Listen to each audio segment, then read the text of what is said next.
Welcome to daily fact news highlights and आज हम discuss करेंगे दिसंबर 4 2024 के कुछ इंपॉर्टेंट करंट अफेयर। सोर्सेज की अगर हम बात करें तो हम फॉलो कर रहे हैं न्यूज़पेपर्स में द हिंदू और इंडियन एक्सप्रेस, दोनों को ही जो है वो हम साथ के साथ कवर कर रहे हैं। मेन फोकस यहाँ पर एडिटोरियल एनालिसिस पर भी रहेगा और साथ में हम देखेंगे कि कोई भी न्यूज़ जो मेंशन्ड है वो किस तरह से हमें जो है वो GS1 में हेल्प कर सकती है, GS2, GS3 एंड GS4। इस तरह से जो है वो हम इसको कवर करेंगे। इवन जो है वो सिलेबस के पॉइंट ऑफ व्यू से भी देखेंगे क्वेश्चंस को या टर्म को। अगर हम बात करें जितने भी न्यूज़ में जो टर्म्स रहेगी उन सभी को जो है वो सिलेबस के अकॉर्डिंग भी कवर करेंगे, ताकि हमें ये क्लैरिटी हो कि ये न्यूज़ जो है वो किस तरह से जो हमारे सिलेबस के साथ लिंक कर रही है। अगर आप हमारे साथ नए जुड़े हो तो आप हमारे इस न्यू इनिशिएटिव को सब्सक्राइब कर सकते हैं और साथ में शेयर कर सकते हैं। तो चलिए डिस्कस करते हैं कुछ इंपॉर्टेंट करंट अफेयर। तो सबसे पहले तो यहाँ पर हम एक कोट के बारे में बात करेंगे और ये कोट जो है वो इंडियन एक्सप्रेस में जो है वो डायरेक्टली मेंशन्ड है। ये हमें जो है वो हेल्प कर सकता है एस्से राइटिंग में स्पेशली, या फिर अगर हम बात करें अगर हम कोई GS3 या फिर GS2 का कोई आंसर लिख रहे हैं तो उसमें जो है वो हमें ये कोट जो है वो हेल्प कर सकता है। और ये कोट जो है वो लिंक करता है AI के साथ। AI will not replace us, it will amplify us.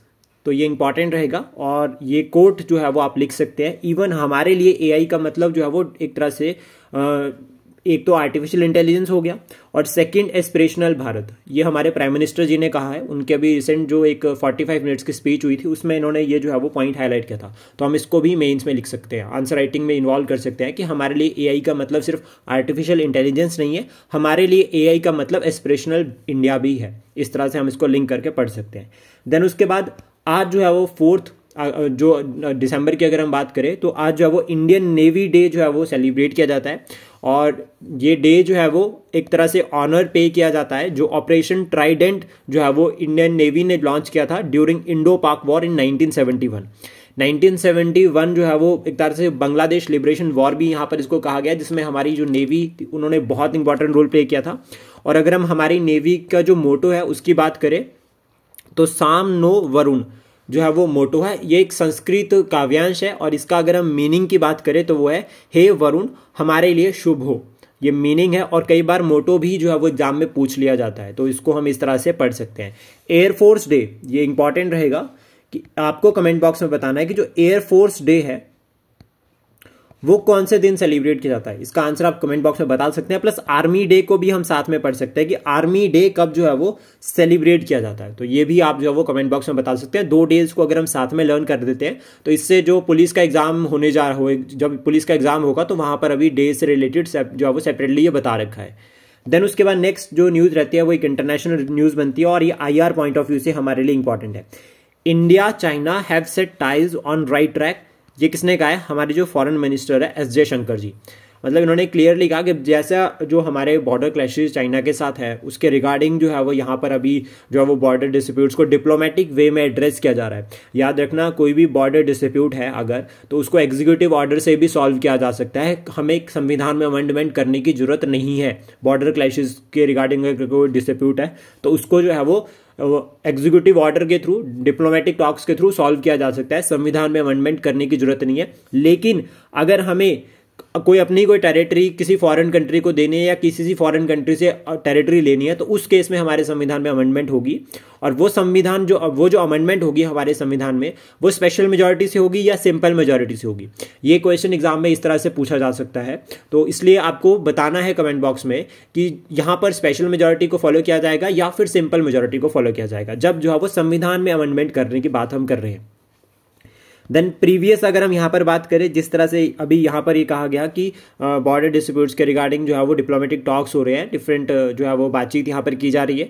तो प्रीवियस एफर्ट्स कौन कौन से थे, सबसे पहले ये क्लियर होना चाहिए। तो शिमला एग्रीमेंट हुआ था 1914 में।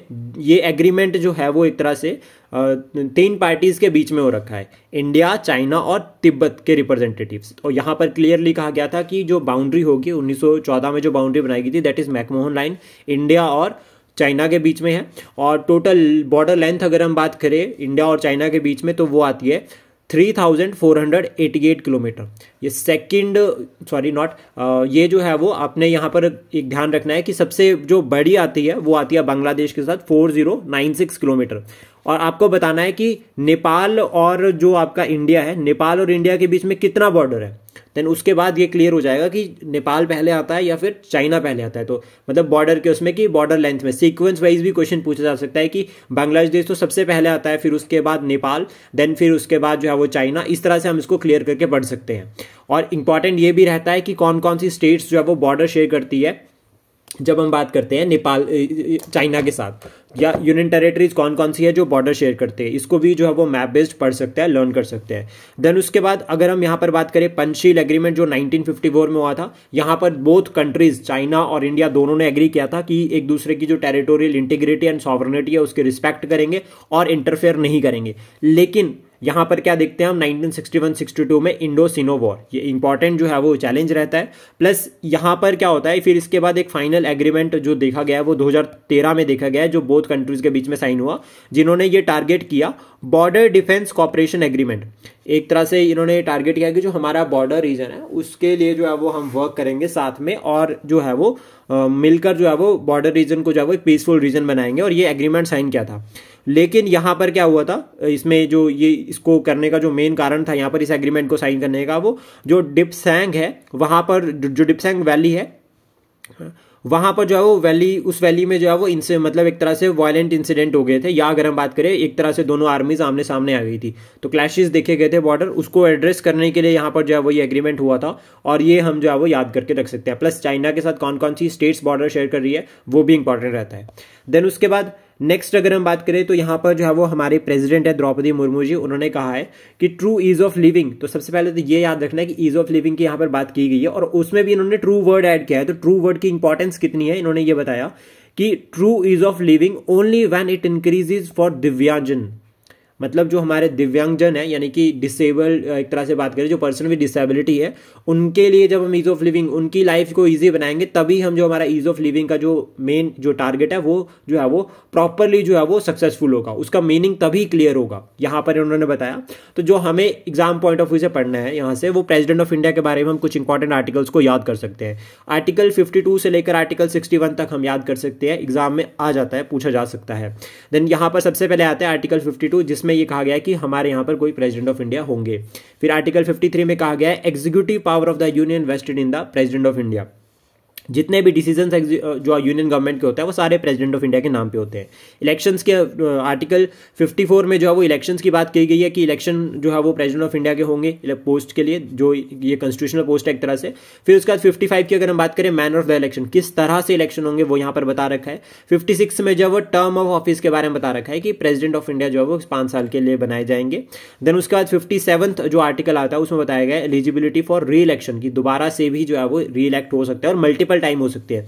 यूएस में सिर्फ 2 बार ही होते हैं, लेकिन जो भारत है, भारत में मल्टीपल टाइम बन सकते हैं। उसके बाद 58 में अगर हम बात करें तो क्वालिफिकेशन है कि कितना क्या जो है वो क्वालिफिकेशन रहेगी, कितनी एज रहेगी, और एज कितनी है वो आप कमेंट बॉक्स में बताते हो कि प्रेसिडेंट बनने के लिए हमें मिनिमम एज जो है वो कितनी चाहिए।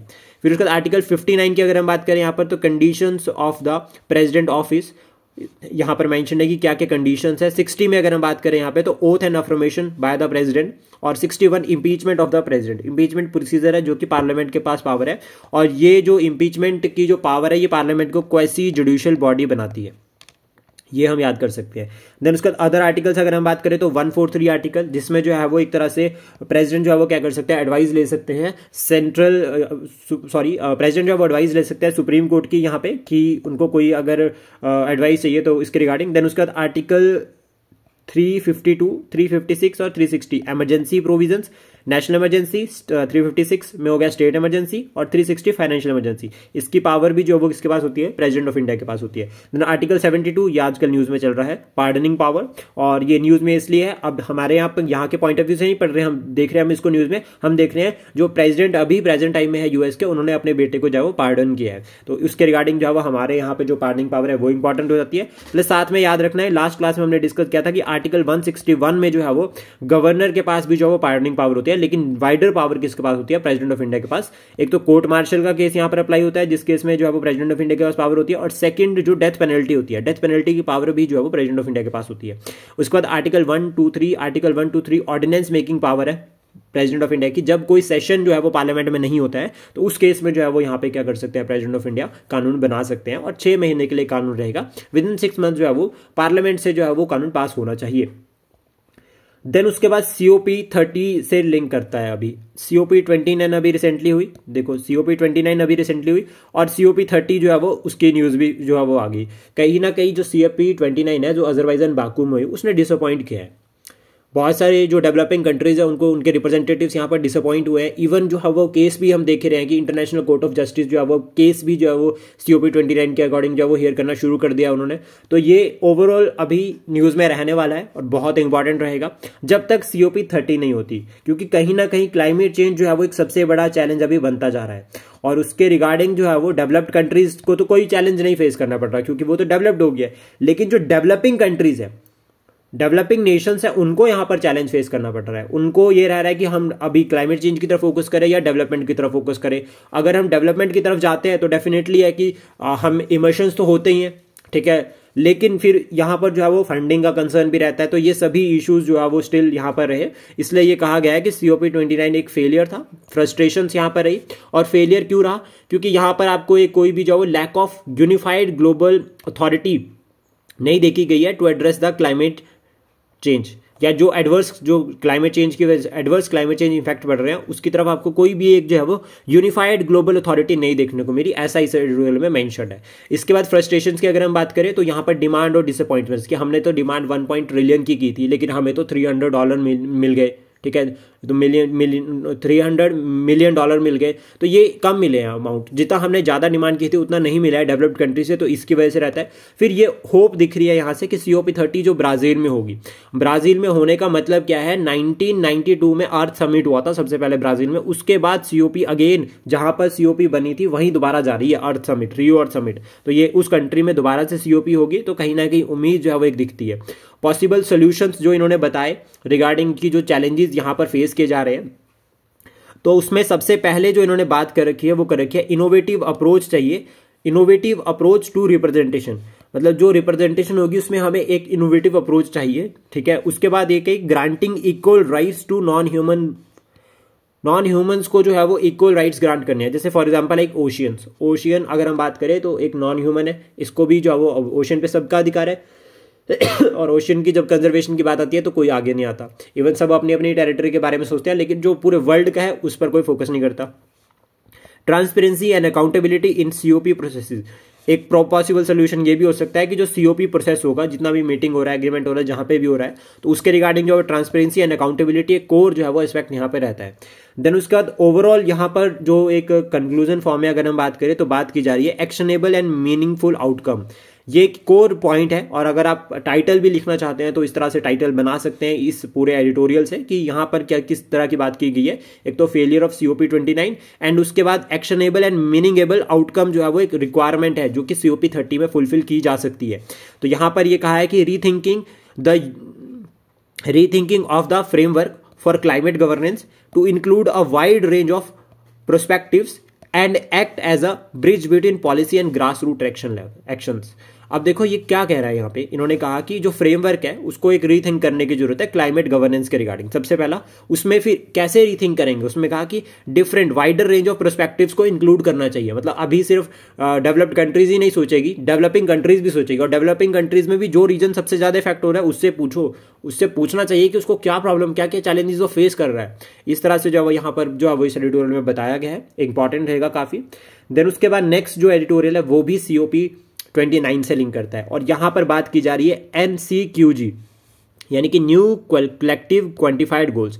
न्यू कलेक्टिव क्वांटिफाइड गोल कहीं ना कहीं जो है वो COP29 का एक आउटकम है क्लाइमेट फाइनेंस से रिलेटेड। तो यहाँ पे क्लाइमेट फाइनेंस से रिलेटेड जो है वो आपका ये NCQG आया है, और इनका जो मेन टारगेट है वो फाइनेंशियल सपोर्ट प्रोवाइड करना है रिगार्डिंग द क्लाइमेट एक्शंस की जो आपका क्लाइमेट चेंज के रिगार्डिंग जितने भी चैलेंजेस फेस किए जा रहे हैं, डेवलपिंग कंट्रीज को जो है वो यहाँ पर एक तरह से जो है वो असिस्टेंट प्रोवाइड करना, to establish provide clear financial targets और financial support to developing countries या developing nation to address climate change. ये इंपॉर्टेंट रहेगा, ये क्लाइमेट चेंज के रिगार्डिंग हेल्प करना। अब ऐसा क्यों यहाँ पर हुआ है, सबसे पहले तो ये देखो कि डेवलपिंग कंट्रीज जो है ना वो स्टिल क्यों जो ऐसा कह रही है कि हमें क्लाइमेट फाइनेंस चाहिए। वो फेस कर रही है ये चैलेंज, फंडिंग का चैलेंज फेस कर रहे हैं। वो कह रहे हैं कि हम डेवलपमेंट की तरफ फोकस करें या क्लाइमेट चेंज के रिगार्डिंग जो हमारे को चैलेंजेस फेस आ रहे हैं उसकी तरफ। क्लाइमेट चेंज की वजह से सबसे इंपॉर्टेंट चैलेंज अगर हम बात करें तो आ रहे हैं फ्लड्स।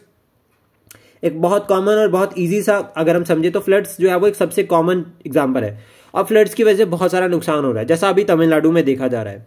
अब तमिलनाडु में जो है वो अनयूजुअल जो है वो एक तरह से जो है वो फ्लड्स आ रही है वहाँ पे, challenges due to the cyclone Fengal. तो अभी इसकी वजह से जो है वो फंडिंग का कंसर्न रहता है। तो अभी हम जो है वो इन्होंने कहा कि हम जो है वो रिन्यूएबल एनर्जी की तरफ फोकस करें या जो हम क्लाइमेट चेंज की वजह से चैलेंजेस फेस कर रहे हैं उसको फंड करें। तो ये एक इंपॉर्टेंट कंसर्न रहता है जिसकी वजह से ये सभी नेशन जो है वो वॉइस रेज कर रहे हैं। देन इंपॉर्टेंट यहाँ पर और भी बात की है कि जो डेवलपिंग कंट्रीज है वो एक सोल्यूशन चाहते हैं। इन्होंने डिमांड की थी $1.3 ट्रिलियन की एनुअली बाय COP29। और किससे डिमांड करी थी? डेवलप्ड कंट्रीज से। डेवलप्ड कंट्रीज को कहा था कि एनुअली इतना पैसा दो हमें, ताकि क्लाइमेट फाइनेंस के रिगार्डिंग हम प्रॉपरली जो है वो उसको एड्रेस कर सके जो हमें फाइनेंसिस की इश्यूज आ रहे हैं विद रिस्पेक्ट टू क्लाइमेट। लेकिन यहाँ पर मिला कितना है? $300 बिलियन।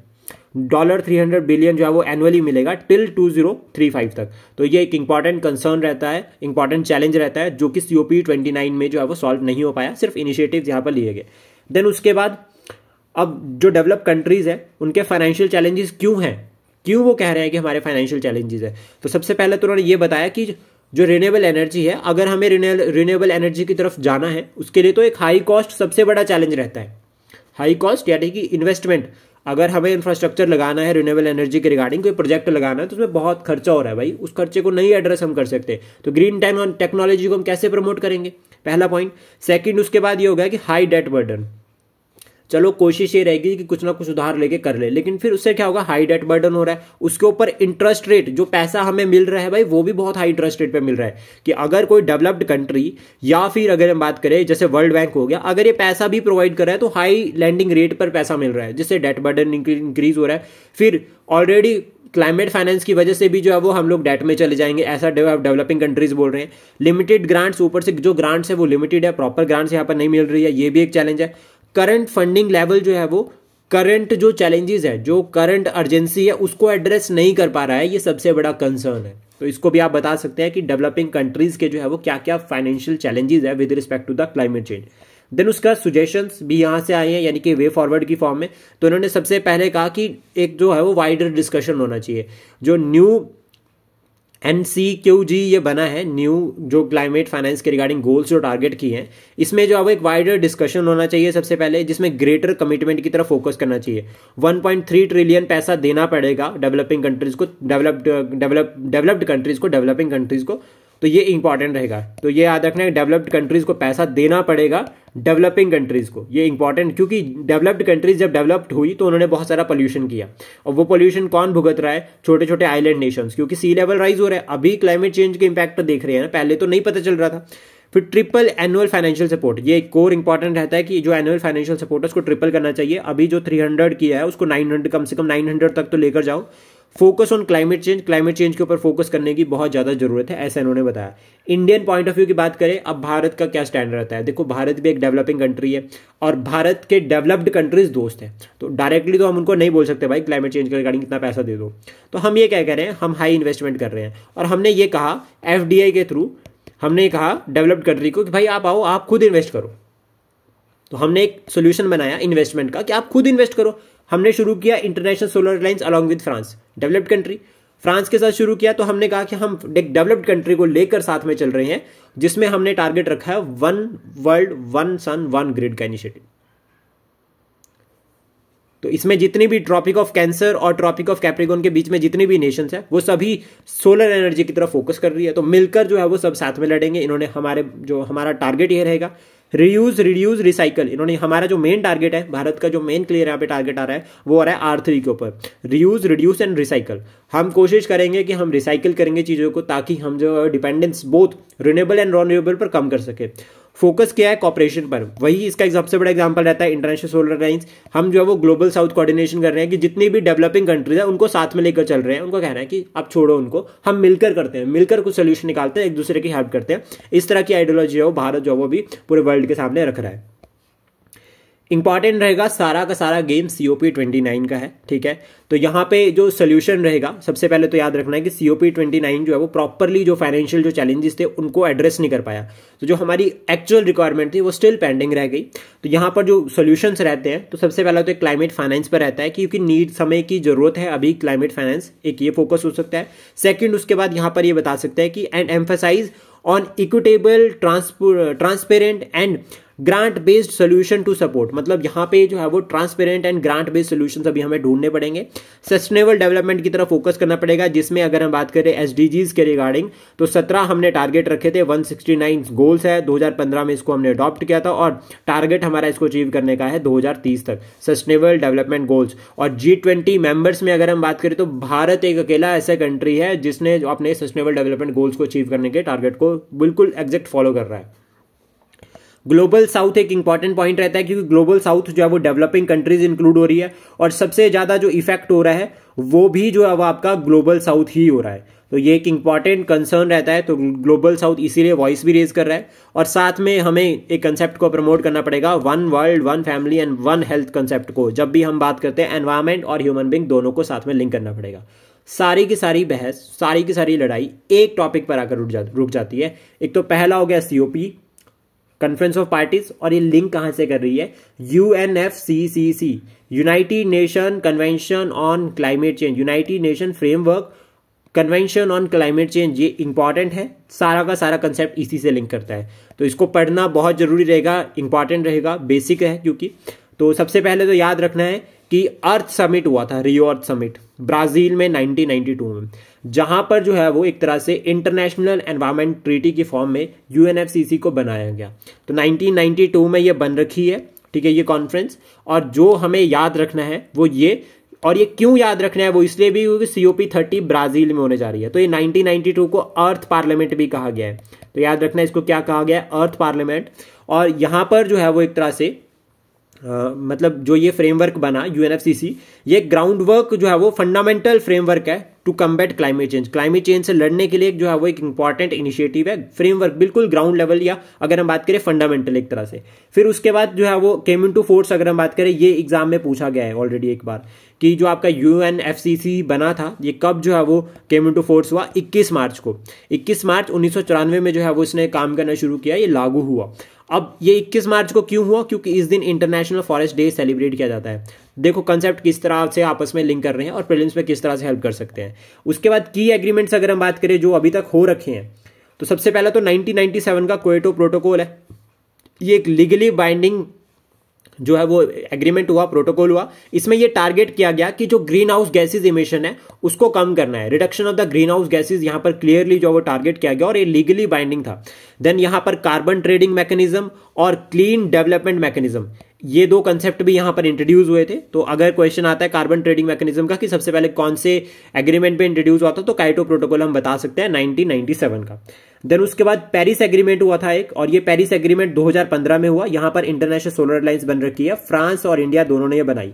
जो मेन टारगेट था पेरिस एग्रीमेंट का वो ये था कि ग्लोबल टेम्परेचर को हमें 2 डिग्री सेल्सियस से नीचे रखना है, ये टारगेट है। और लेकिन हो सके प्रिफरेबली जो है वो हमारा टारगेट रहेगा 1.5 डिग्री सेल्सियस, लेकिन अगर हम इस ईयर की बात करें तो 1.4 डिग्री सेल्सियस जो है 1.54 डिग्री सेल्सियस जो है वो ऑलरेडी टेम्परेचर पहुंच चुका है। तो ये कंसर्न रहेगा, तो 1.5 डिग्री वाला तो पॉसिबल हो नहीं पाएगा इस साल के अकॉर्डिंग अगर हम बात करते हैं। प्लस यहां पर एक बात की गई कि पेरिस एग्रीमेंट में all parties submit their nationally determined contributions, मतलब मेन टारगेट कि जितने भी कंट्रीज हैं, जितने भी मेंबर्स हैं, उनके क्या टारगेट्स हैं, उनके क्या जो है वो आउट, एक तरह से अगर हम बात करें उनके क्लाइमेट एक्शन के रिगार्डिंग क्या क्या आउटलाइंस है, क्या उन्होंने टारगेट किया है, वो सभी जो है वो कंट्रीब्यूट करे। यहां पर जो वो बताया गया, जो एग्जाम पॉइंट ऑफ व्यू से या प्रीलिम्स पॉइंट ऑफ व्यू से हमें याद करना है वो है COP 26, 27, 28, 29, 30, ये 5 जो है वो हम याद करके रख सकते हैं। COP 26 ग्लासगो UK में हुई थी, और COP 27 जो है वो इजिप्ट में हुई थी, COP 28 UAE में हो रखी है, और COP 29 अभी रिसेंटली जो हुई वो हुई अजरबैजान में, और COP 13 कहाँ पर होगी, ब्राजील में। तो ये जो है वो इंपॉर्टेंट रहेगा प्री पॉइंट ऑफ व्यू से, ये सीक्वेंस हम जो है वो याद कर सकते हैं। देन उसके बाद जो हमने बात की केस की कि international court of justice begin hearing on climate change case, ठीक है। व्हाई दिस सिग्निफिकेंट, ये क्यों इंपॉर्टेंट है, तो जब ये केस पूरा अभी डिस्कस होगा, इसके बारे में क्या रिपोर्ट बनती है, तब हम इसको पूरा कवर करेंगे। क्योंकि अभी इसके रिगार्डिंग जो है वो सबसे पहले हमें यही समझना है कि जो COP 29 में जो इनिशिएटिव्स लिए गए थे जब वो फुलफिल नहीं हुए, तो डेवलपिंग कंट्रीज जो है वो यहाँ पर केस लेकर चले गए हैं इंटरनेशनल कोर्ट ऑफ जस्टिस में। तो इसको हम जो है वो उस पॉइंट ऑफ व्यू से तब जो है वो कवर करेंगे पूरा प्रॉपर। इसके ऊपर कुछ और एडिटोरियल भी हम जो है वो साथ के साथ में डिस्कस करेंगे। देन उसके बाद नेक्स्ट है the salience of the places of worship act. बहुत इंपॉर्टेंट रहेगा ये। सबसे पहले तो एक पॉइंट यहां पर समझो कि ज्ञानयापी केस हुआ था 2022 का ये केस चल रहा है। इससे पहले बाबरी मस्जिद वाला केस सॉल्व हुआ, अभी संभल मस्जिद वाला शुरू हो गया। तो इससे क्या है, हमें सबसे पहले तो एक कंसेप्ट समझ में आता है कि जो डाइवर्सिटी हम बात करते हैं भारत में, वो स्टिल जो है वो चैलेंज में है।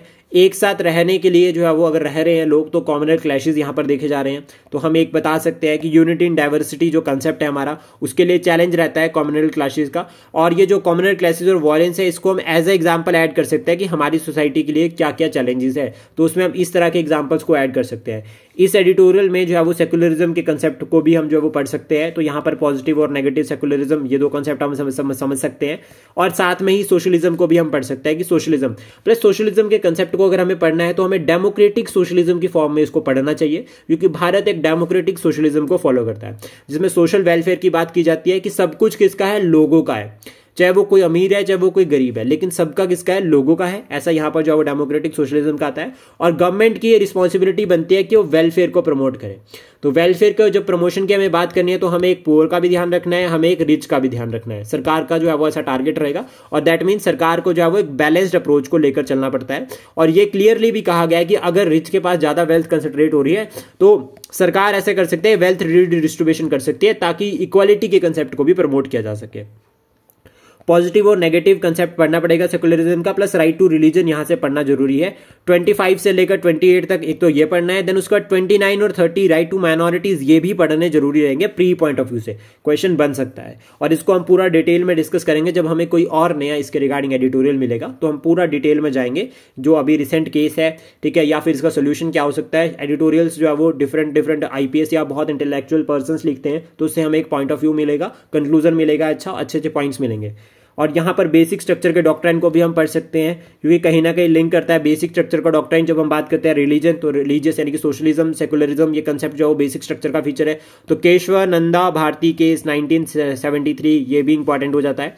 ये केस जो है वो प्री और मेंस दोनों में हेल्प करेगा। प्लस अगर आप इस तरह से कंसेप्ट्स को लिंक कर रहे हो, तो हमें आंसर राइटिंग में भी उस टाइम पे ये याद आ जाते हैं।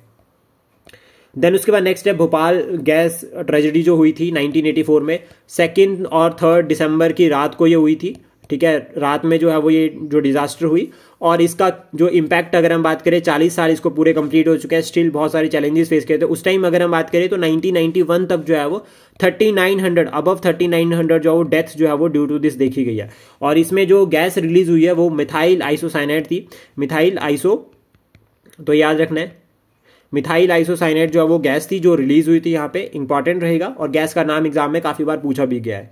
देन उसके बाद हमने जब लास्ट क्लास डिस्कस की थी, तो हमने और जो गैस लीक या जो इंसिडेंट है, ठीक है, उनको भी जो है वो कवर किया था। उनको हमने पूरा प्रॉपर डिस्कस किया था कि लेटेस्ट कौन कौन से हो रखे हैं। तो आप जो है वो प्रीवियस करंट अफेयर की क्लास को देख सकते हैं, ऑलमोस्ट उसमें पूरे कवर्ड है। देन उसके बाद नेक्स्ट अगर हम बात करें तो वो है जस्टिस मनमोहन अपॉइंटेड एज जज ऑफ सुप्रीम कोर्ट। अभी जो सुप्रीम कोर्ट का कॉलेजियम सिस्टम है उसको हेड किया था हमारे CGI ने, और हमारे जो CGI है 51st CGI बने हैं, उनका नाम आपको कमेंट बॉक्स में बताना है कि उनका नाम क्या है। उन्होंने कॉलेजियम सिस्टम को हेड किया था। कॉलेजियम सिस्टम जो है वो 4+1 की रेशियो में काम करता है, यानी कि 4 जो है वो इसमें सीनियर मोस्ट जज होंगे और एक CGI होंगे, और ये रेकमेंड करते हैं नेम्स को रिगार्डिंग द अपॉइंटमेंट ऑफ जजेस इन सुप्रीम कोर्ट। तो यहाँ पर जस्टिस मनमोहन जो पहले जो है वो दिल्ली हाई कोर्ट के चीफ जस्टिस थे, इनका नाम जो है वो अपॉइंट किया था, और इनको अपॉइंट कर दिया गया है एज अ सुप्रीम कोर्ट जज। और अपॉइंटमेंट कौन करता है, प्रेसिडेंट ऑफ इंडिया। अब यहां पर याद रखना कि जो कॉलेजियम सिस्टम की रिकमेंडेशन होती है वो फाइनल होती है। अगर नहीं करते हैं, सरकार नहीं ध्यान दे रही है, तो सुप्रीम कोर्ट ऑटोमेटिकली अपॉइंट कर देता है। तो इंपॉर्टेंट रहेगा। तो अभी जो जुडिशियल स्ट्रेंथ है वो 33 पर पहुंच गई है, और 1 short of the full sanction strength. Total strength जो है वो 34 होनी, तो उसमें एक कम है। तो ये इंपॉर्टेंट रहेगा। और हमारे जो चीफ जस्टिस है वो जस्टिस संजय खन्ना है, ये इंपॉर्टेंट रहेगा, ध्यान रखना, ठीक है। देन उसके बाद अगर हम बात करें,